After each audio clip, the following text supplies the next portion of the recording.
Dunyoning qayeridadir insonlar xavotir va qo'rquv bilan tong ottirayotgan bir paytda biz o'z uyimizda, muhabbatga to'la xonadonlarimizda xotirjam uyg'onyapmiz.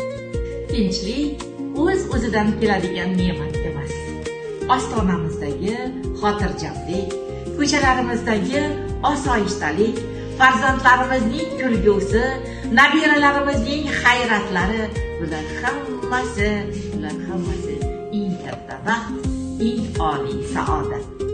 Muhabbatga to'la xonadonlarimizdagi hayrat, nabiralarimizning ko'zlaridagi nur, yashashga, yangi bir yangilanishlar qilishga intilish, hammasi ko'zimizni quvontiradi. Shukronalik duolarini tinglab ishga otlanamiz. Ravon ko'chalar, fayzli xonadonlar, obod mahalla. Shunday ortga nazar tashlaganimizda hassos shoiramiz Zulfiya Isroilovaning odamlar oqimi kelar ortimdan. Qarayman, hammasi tanish, bilmayman ismin ham, kasbin ham, ammo bilaman barida buyuk intilish degan sohir she'rlarini beixtiyor pichirlab qo'yamiz.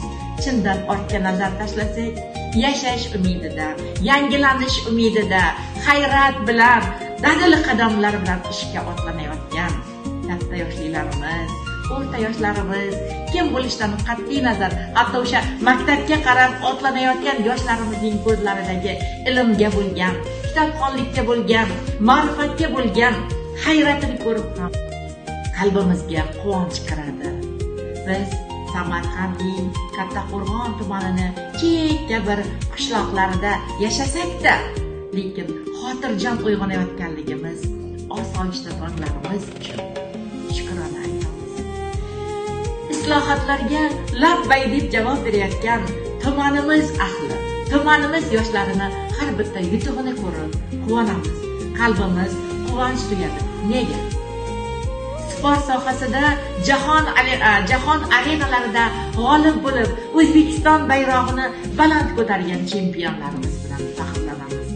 Oilalarning tinchligida kamarbasta bo'layotgan mahalla faollarini, mahalla yettiligini ko'rib ham faxr tuyasiz. Nega? Biz tinch yurtda yashayapmiz. Biz osoyishta yurtda yashayapmiz.